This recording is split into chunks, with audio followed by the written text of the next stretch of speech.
Jaewon Kim stood in the center of the massive council chamber. The room was so big that his voice would echo for seconds if he shouted. Above him, the ceiling stretched up like a cathedral made of crystal and metal. Thousands of alien beings sat in floating seats that circled around him like a giant bowl.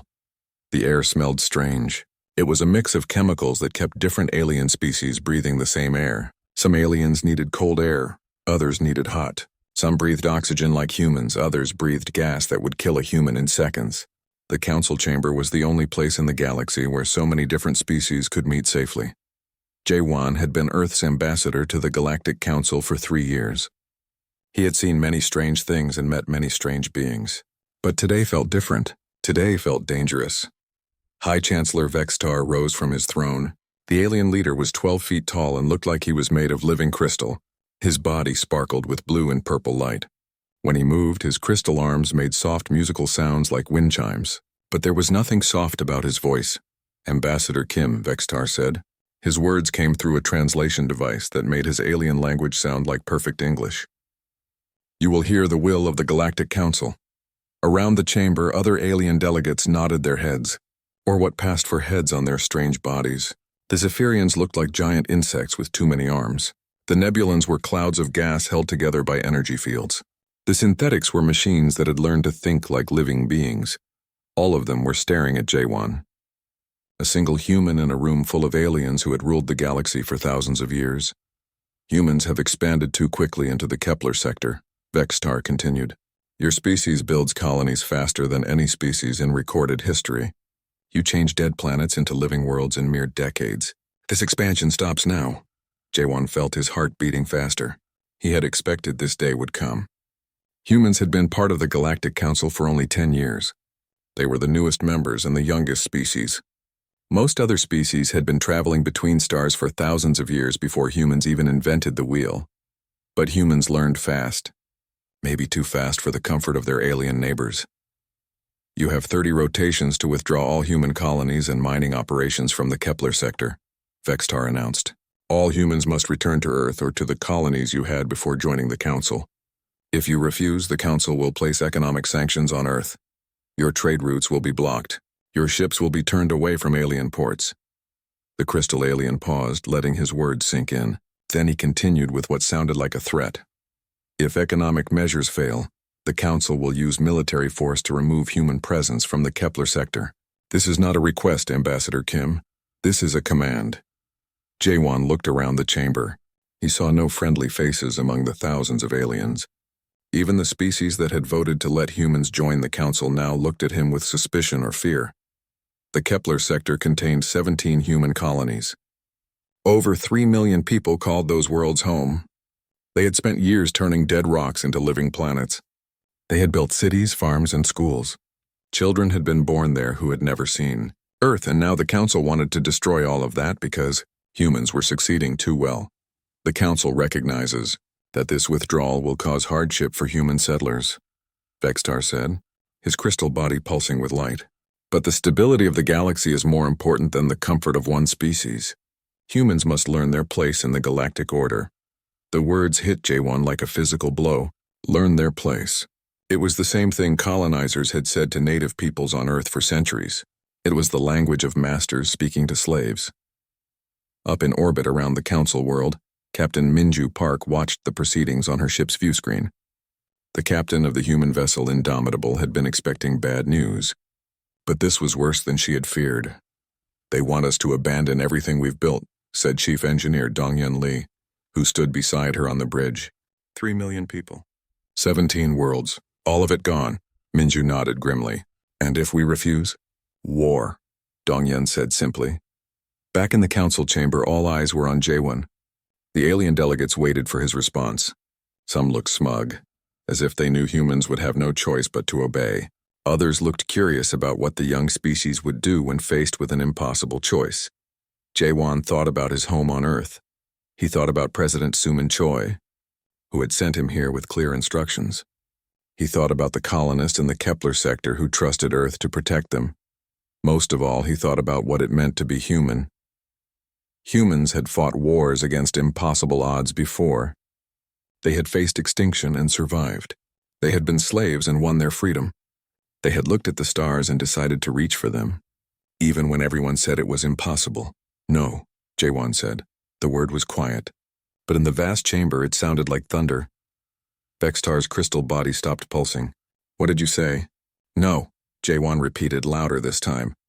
Humans will not abandon the Kepler sector. We will not withdraw our colonies. We will not bow to threats. A wave of shocked whispers swept through the chamber. In 3,000 years of council history, no species had ever refused a direct order from the High Chancellor. You do not understand, Vextar said, his voice rising. This is not a negotiation. This is a command from the ruling body of the galaxy. Jaewon looked up at the crystal alien without fear. Then let me make this clear to you and every delegate in this chamber. Earth does not recognize the authority of the Galactic Council to order humans to abandon their homes. We joined this council as equals, not as servants. The chamber erupted in chaos. Aliens shouted in languages that the translation devices could not keep up with. Some delegates demanded immediate military action. Others called for Jaewon to be arrested. Through it all, Jaewon stood calm in the center of the storm.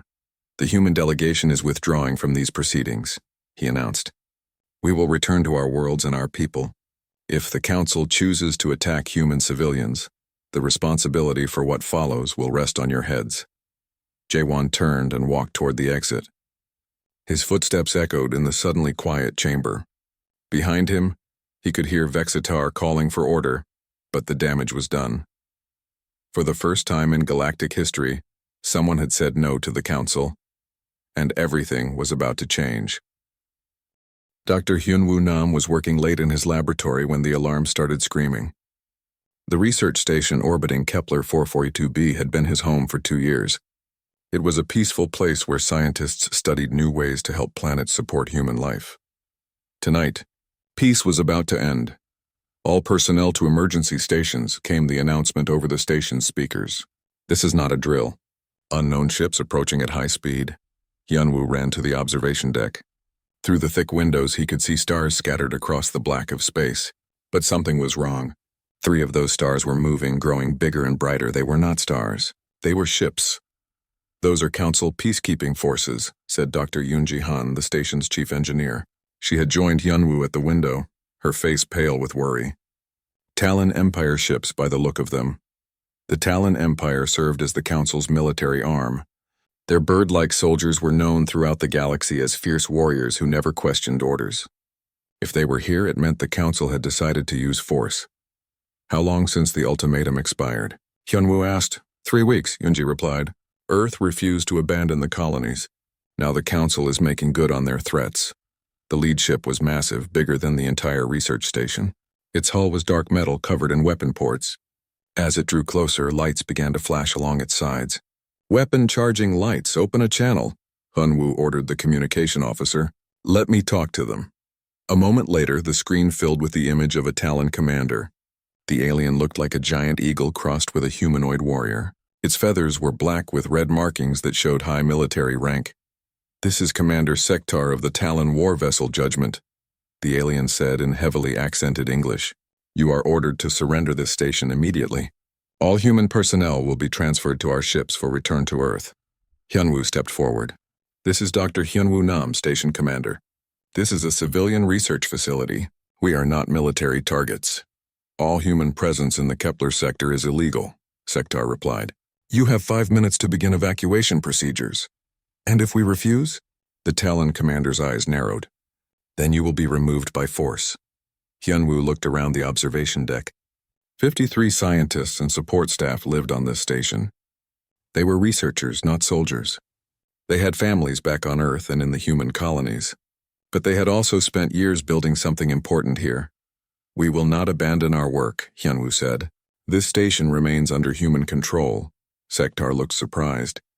Clearly, he had expected the humans to surrender without a fight. You have chosen poorly, human. You have 3 minutes to reconsider. The communication link went dead. Hyunwoo turned to his staff. Anyone who wants to evacuate should get to the escape pods now. I won't order anyone to stay and fight.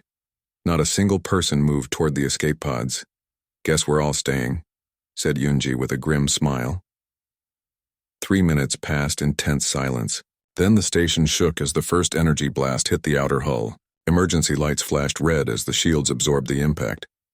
"They're firing on civilians," Hyunwoo said into his personal recorder. He had started broadcasting everything to human networks throughout the galaxy. Talon Empire ships attacking a research station without military defenses. The station shook again as more weapons fire struck home. The shields were holding, but not for long. That was when the unexpected happened. "Unknown ships detected," called the sensor operator. "Human vessels approaching fast." On the main screen, 5 human ships dropped out of faster-than-light travel. They were smaller than the Talon vessels, but moved with deadly grace. The lead ship was the TDF Reliant, commanded by Captain Seokjin Lim. "This is the Terran Defense Fleet," came Seokjin's voice over the communication system. "Talon ships, you are attacking civilian targets. Withdraw immediately." Commander Sektar's voice crackled with anger. "Human ships, you are in violation of Council orders. Stand down or be destroyed." "Negative," Seokjin replied calmly. "We are protecting our people. You fired first." What happened next shocked everyone, including the humans. The human ships moved like nothing the Talons had ever seen. They split apart in different directions, using tactics that seemed random but were actually carefully planned. Energy weapons fire that should have destroyed them instead passed harmlessly through space. "How are they doing that?" Hyunji asked, watching from the station. "Electronic countermeasures," Hyunwoo replied, his eyes glued to the battle. "They're jamming the Talon targeting systems." The human ships had another surprise. Instead of trying to match the Talons in pure firepower, they used weapons the aliens had never seen before. Missiles that could change direction in flight. Energy beams that could punch through shields by rotating their frequency. Cyber attacks that made Talon ships turn their own weapons against each other. Captain Seokjin Lim had studied every battle in human history. He knew that when facing a stronger enemy, victory came from fighting smarter, not harder. The tide of battle turned when engineer Yoon Ji-han activated her secret project. For months, she had been working on a new type of shield system. Instead of just stopping energy attacks, it could absorb them and redirect the power back at the attackers. Shield. "Resonance at maximum," she announced as the station's new defenses came online. The next time a Talon ship fired at the research station, its own energy beam reflected back and tore through its hull. Within an hour, 3 Talon ships were drifting dead in space. The remaining 2 vessels retreated, broadcasting emergency calls for reinforcement. Commander Sektar's final transmission was filled with disbelief. Impossible. Humans should not be capable of this. But they were capable, and the galaxy was about to learn what humans could do when pushed too far. Admiral Jisoo Yang received the battle reports aboard her flagship in Earth orbit. The victory at Kepler Station was just the beginning. More Council forces were already moving toward human space. "Send word to all human colonies and ships," she ordered. "The Council has chosen war. We did not start this fight, but we will finish it." Back on Earth, President Soo-min Choi stood before the Global Assembly. Representatives from every nation watched as she delivered a speech that would be remembered for centuries. "The Galactic Council calls us young and reckless," she said. "They say we must learn our place. But humanity has never known its place was beneath the boot of tyrants. We have fought for freedom on every continent of Earth. We have bled for the right to choose our own destiny. And we will not stop fighting now that the battlefield has expanded to the stars." The president's words were broadcast across human space and beyond. In alien ports and trading stations, other species heard the message and wondered. For 3,000 years, the Council had ruled without challenge. Now, for the first time, someone was fighting back. Dr. Hyunwoo Nam made his final broadcast from the research station as human ships patrolled the area around Kepler 442b. "This is Dr. Nam at Kepler Research Station. We are still here. We are still free. And we are not alone. Today, humanity took its first steps toward a future where no one has to bow down to bullies. The Council wanted to teach us our place. Instead, they learned something about the human spirit that no amount of power can break. In the darkness of space, human ships maintained their vigil. They had won their first battle against impossible odds. It would not be their last." Young Ho Bei had been a trade coordinator on Proxima Station for 5 years. The massive space station served as a trading hub, where dozens of alien species came to buy and sell goods. It was usually a peaceful place where business was more important than politics. Today was different. News of the human Victory at Kepler Research Station had spread across the galaxy faster than the fastest ships. Everyone was talking about it. In markets and bars, aliens whispered about the impossible thing that had happened. Someone had fought the council and won. Young-Ho was checking cargo manifests when the Zephyrian trader approached him. Klixth was an old business partner who had always been careful to follow council rules exactly. The insect-like alien had 6 arms and compound eyes that could see in all directions at once. Human Young-Ho, Klixth whispered, looking around to make sure no one was listening. Is it true? Your people defeated Talon Empire ships? That's what the reports say, Young-Ho replied carefully. He had learned to be cautious when discussing politics with aliens. How? Klixth asked. Talon ships are the strongest in the galaxy. Everyone knows this, Young-Ho shrugged. Maybe everyone was wrong. The Zephyrian moved closer. My people remember when we tried to resist the council. That was 800 years ago. The Talons came to our homeworld and destroyed 3 of our largest cities. We surrendered and have paid tribute ever since.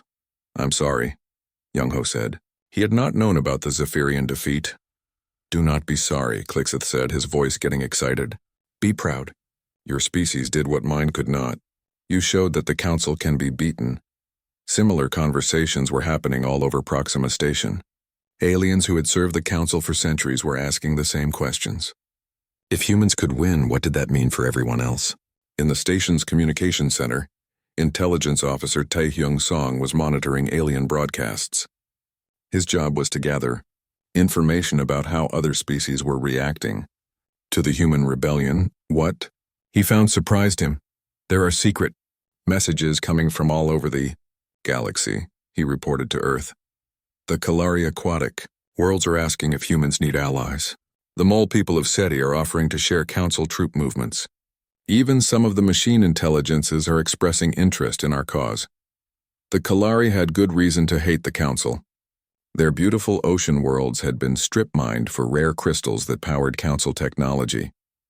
Entire seas had been drained and turned into open-pit mines. Millions of Kalari had died from pollution and habitat destruction. Dr. Chae-Young Park, humanity's leading expert on alien cultures, was studying the flood of secret communications. Her office on Earth was filled with translation, computers working around the clock to decode messages from dozens of different species. This is remarkable, she told President Suman Choi during a secure video call. Species that haven't communicated with each other in centuries are suddenly reaching out. They all want to know the same thing. How did we do it? And what are you telling them? The president asked. The truth, Chae-Young replied. That we succeeded because we had something to fight for. Freedom. The right to live our own lives and make our own choices, but not all the news was good. Dr. Chae-Young had also uncovered disturbing information in the Council's public records. The Galactic government's version of history was very different from what had actually happened. The Council has been lying about the past, she explained. They claim they brought peace to the galaxy through negotiation and mutual agreement. But the real record shows something else entirely. According to the hidden files, the Council had maintained power through systematic oppression. Any species that showed too much independence was either absorbed into the Council hierarchy or destroyed. The Zephyrian defeat that Klixth had mentioned was just one example. They did the same thing to dozens of species. Chae-Young continued. The pattern is always the same.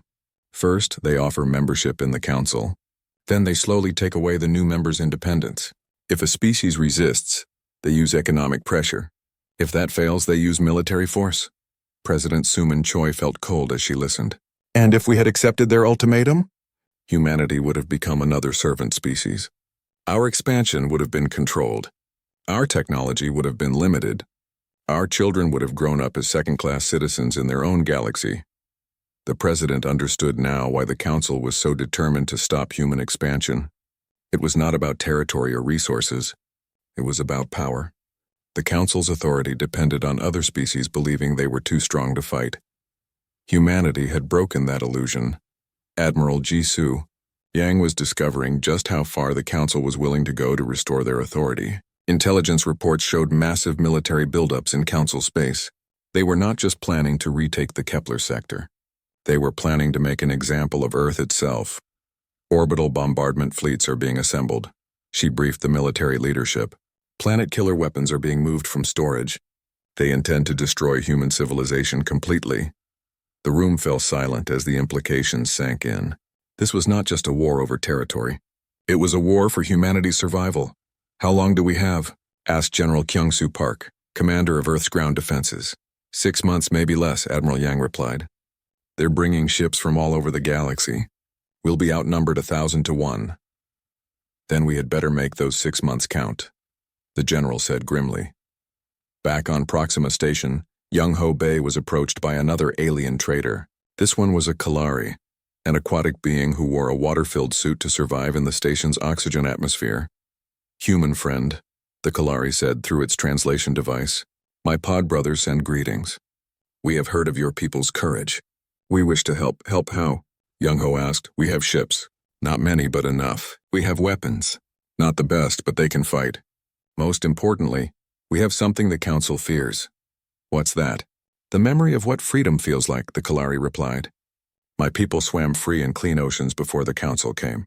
We remember what it was like to live for ourselves instead of for alien masters." That night, Young-Ho sent a coded message to Earth. It was short but contained the most important news of the war so far. "We are not alone." Similar messages came from human outposts across the galaxy. Species that had been silent for centuries were finding their voices. The rebellion that had started with one human saying no was spreading like fire through dry grass. President Suman Choi read the intelligence reports with growing amazement. "How many species are offering to help?" 17 so far, replied Intelligence Director Min-Soo Kim. "And more are making contact every day. Not all of them can provide military support, but they're all offering something. Information, supplies, safe harbors for our ships." "What changed their minds?" "We proved it could be done," the director explained. "For 3,000 years, the Council convinced everyone that resistance was impossible. We showed them it wasn't. Now they want to be free too." The president stood and walked to the window of her office. Outside, she could see the lights of Earth's great cities. Millions of people living their lives unaware that their world was about to become the center of a galactic war. "Signal Admiral Yang," she ordered. "Tell her to prepare for the fight of our lives. And send a message to every human ship and colony. Let them know that when the Council comes for us, we won't be fighting alone." In the depths of space, alien ships began changing course. Some headed toward human space to offer their help. Others moved to protect their own worlds from Council retaliation. The galaxy was choosing sides, and for the first time in 3,000 years, tyranny was not the only option. The first alien ship to join the human fleet looked like nothing anyone had ever seen before. It was alive. The Kalari biocruiser approached Admiral Jisoo Yang's flagship like a massive sea creature swimming through space. Its hull was made of what looked like coral and metal grown together. Parts of it pulsed with bioluminescent light as alien organs pumped nutrients through living conduits. "This is Reef Singer Thalos," came the transmission from the bioship. "I request permission to join your fleet." Admiral Yang stared at the creature ship on her view screen. She had read about Kalari biotechnology, but had never seen it in person. The ship was beautiful and terrifying at the same time. "Permission granted," she replied. "Welcome to the rebellion." Colonel Min-Ho Kim had the impossible job of making the alliance work. As the fleet's coordination officer, he had to figure out how to fight alongside beings who were completely different from humans. "The Kalari ships can heal themselves," he explained to his staff. "If their hull gets damaged, it grows back. But they need special nutrients that we don't carry. The mole people can dig through asteroid fields faster than our best mining ships, but they can't fight in open space. The AI constructs can calculate battle plans in seconds, but they don't understand why organics sometimes make choices that seem illogical. Each species brought their own strengths and weaknesses. The challenge was combining them into a fighting force that could stand against the Council's military might. Dr. Junho An had perhaps the hardest job of all. As a xenopsychologist, he studied how different alien minds worked. Now he had to help dozens of species communicate and cooperate in ways they had never done before. "The biggest problem is trust," he reported to Admiral Yang. "These species have been isolated from each other for centuries. The Council kept them separate on purpose. Many of them have never worked with aliens before, except as servants or masters." The breakthrough came during the first joint training exercise. Human ships were practicing battle maneuvers with their new alien allies when everything went wrong. A Council spy ship appeared at the edge of the system and began scanning the rebel fleet. It was fast and heavily shielded. Human weapons could not penetrate its defenses, and human ships could not catch it. That was when the Alliance showed its true potential. Commander Nari Song was leading the human squadron when she received an unexpected transmission from Reef Singer Thalos. Human Commander, my ship carries bioelectric weapons. If your ships can drive the spy toward my position, I can disable its shields. Roger that, Nari replied. All human ships form up for a herding maneuver. The human ships began chasing the Council spy, firing just enough to keep it moving, but not enough to destroy it. The spy ship thought it was escaping when it suddenly flew into a cloud of what looked like space jellyfish. The bioelectric creatures that the Kalari ship had released attached themselves to the spy ship's hull. Their natural electricity overloaded the spy's shields in seconds. Now, Nari called out, a combined attack from human and alien ships destroyed the Council spy before it could escape. Well done, allies, came a new voice over the communication channel. It was one of the AI constructs, a machine intelligence that had broken free from Council control years earlier. This unit calculates that such cooperation increases our combat effectiveness by 347%. For the first time, beings who had been enemies or strangers were working together as equals. Word of the victory spread quickly through the rebel fleet. Species that had been hesitant to trust each other began to see new possibilities. The mole people shared their tunneling technology with human engineers. The Kalari taught human medics how to use bioregeneration techniques. The AI constructs provided computing power that allowed human tacticians to plan battles with incredible precision. But the Council was not sitting idle. High Chancellor Vextar had authorized the deployment of the Void Guard, the Council's elite military force. These were not ordinary soldiers. They were members of species that had served the Council for so long that they had forgotten what freedom looked like. The Battle of the Veil Nebula became the test that would determine whether the rebellion could survive. Commander Nari Song led a mixed fleet of 37 ships into the nebula, where Council forces were establishing a forward base. The human ships were outnumbered 3-1, but they were not fighting alone. Remember, she broadcast to all ships, we are not just different species fighting together. We are one fleet with one goal: freedom for all. The battle began when Council forces tried to use the nebula's gas clouds to hide their ships. What they did not expect was that the mole people's ships could see through the gas using sonar technology developed for underground navigation. Council ships detected, reported the mole commander in his species' deep, rumbling voice, transmitting locations to all Alliance vessels. The Kalari bioships moved through the nebula like they were swimming through an ocean. Their living hulls could adapt to the radiation and pressure changes that damaged metal ships. They struck the Council forces from unexpected directions. The AI constructs coordinated the entire battle with computer precision. They predicted where Council ships would move and positioned Alliance forces to intercept them. But it was human tactical thinking that won the day. All ships. Implement Pattern Omega, Nari commanded. Pattern Omega was a battle plan that no alien species would have thought of. Instead of trying to destroy the Council ships, the Alliance fleet worked together to capture them. Mole ships used their digging equipment to tear holes in Council hulls. Kalari bioships sent living creatures through the holes to disable the enemy ships from inside. AI constructs hacked into Council computer systems and turned their own weapons against them. Human boarding parties captured the disabled ships and took their crews prisoner. Within 4 hours, the Council's forward base was in Alliance hands. More importantly, they had captured 17 Council ships without destroying them.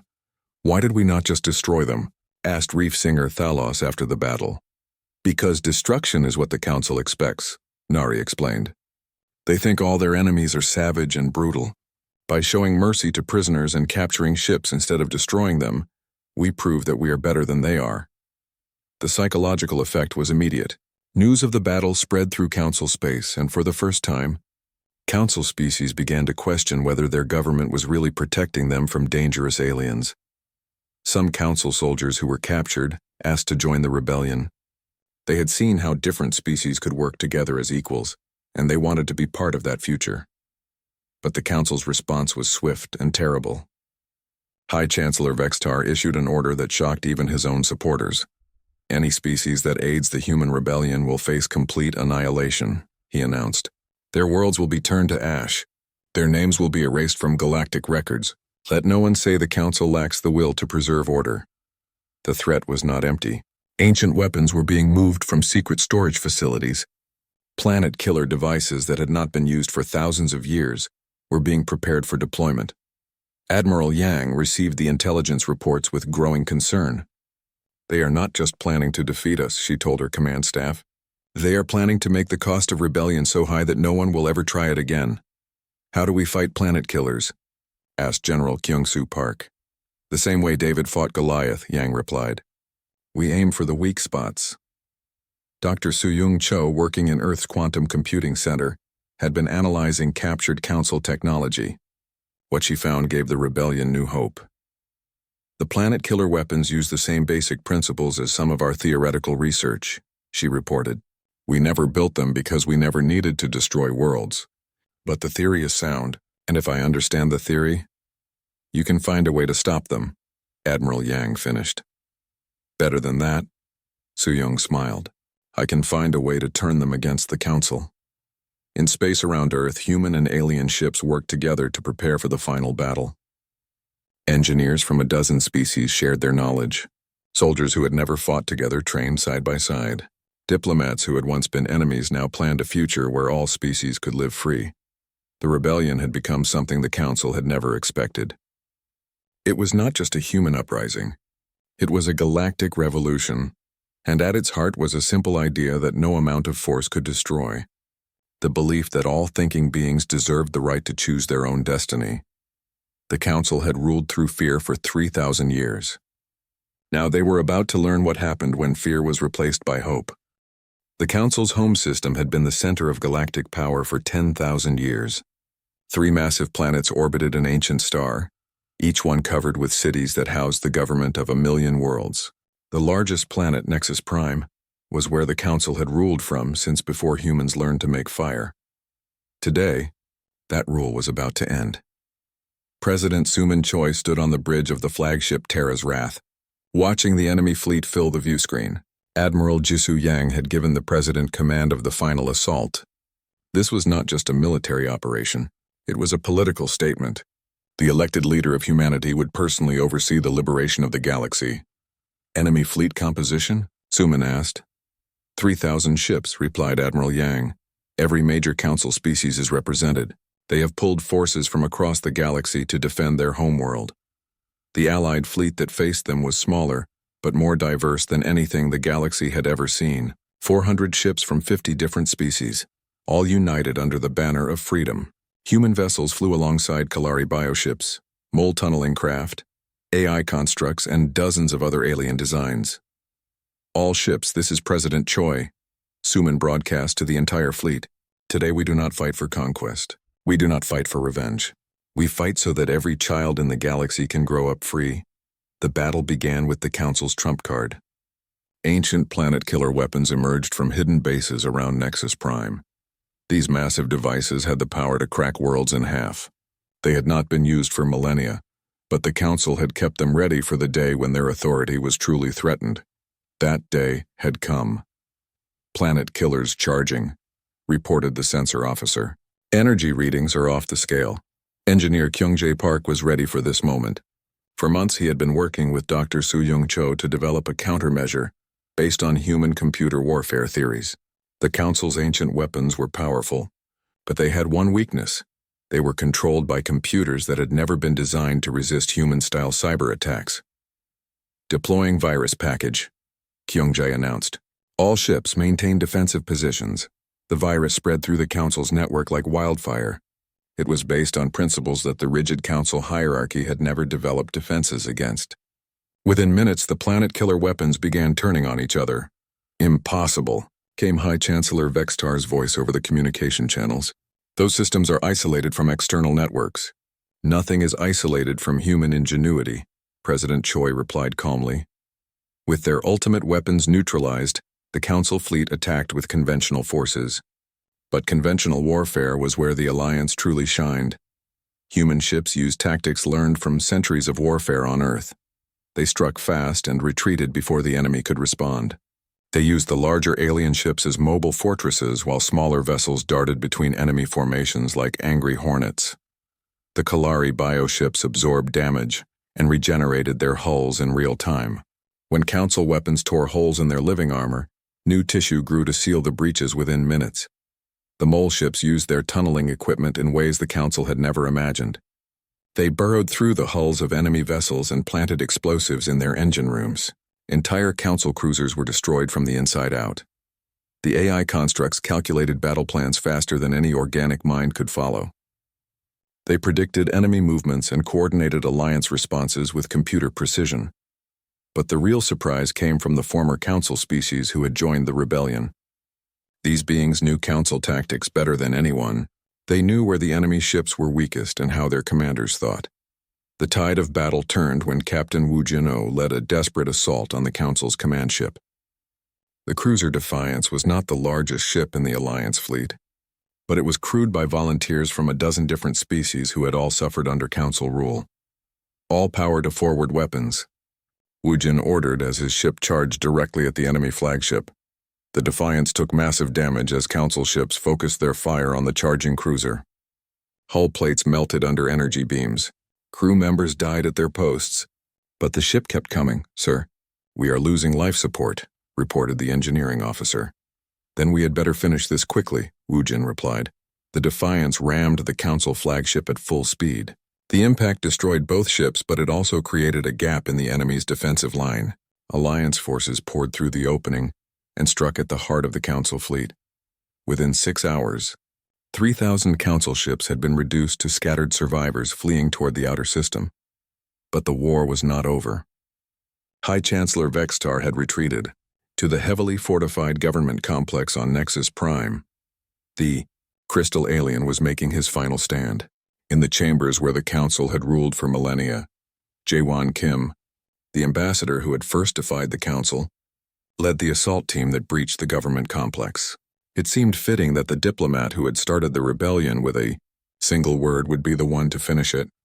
The final confrontation took place in the same chamber where Jae-won had first said no to the Council's demands. High Chancellor Vextar stood alone among the floating seats where thousands of alien delegates had once gathered to hear his commands. You have destroyed the peace of the galaxy, Vextar said, his crystal body pulsing with anger. Chaos will follow. Species will war against each other without the Council to maintain order.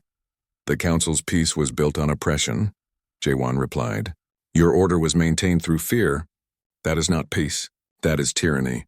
And what will replace it? Human rule. You are no different from us, Jae-won shook his head. That is where you are wrong.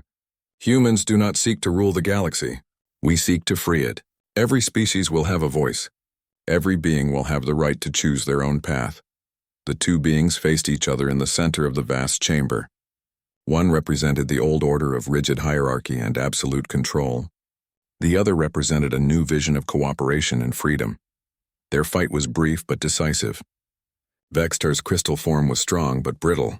Jae-won's human flexibility and adaptability proved superior. When it was over, the High Chancellor lay shattered on the chamber floor. It is finished, Jae-won said into his communicator. The words echoed across the galaxy as the news spread. The Galactic Council had fallen. The age of tyranny was over. But victory came at a terrible cost. Earth bore scars from retaliatory strikes that had killed millions of people. Dozens of human colonies had been destroyed. Ships like the Defiance were gone forever, along with their brave crews.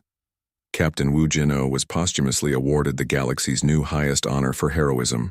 His sacrifice had made the final victory possible, but no medal could bring him back to the family that missed him.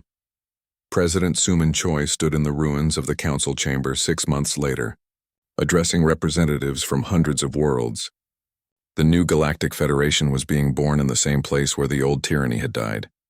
We fought not for human dominance, but for the right of all thinking beings to determine their own destiny, she said. Today we establish a government based on consent, not conquest. A system where every species has an equal voice. The creation of the Federation was not easy.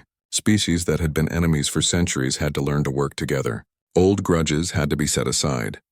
New laws had to be written that respected the needs of beings who were fundamentally different from each other.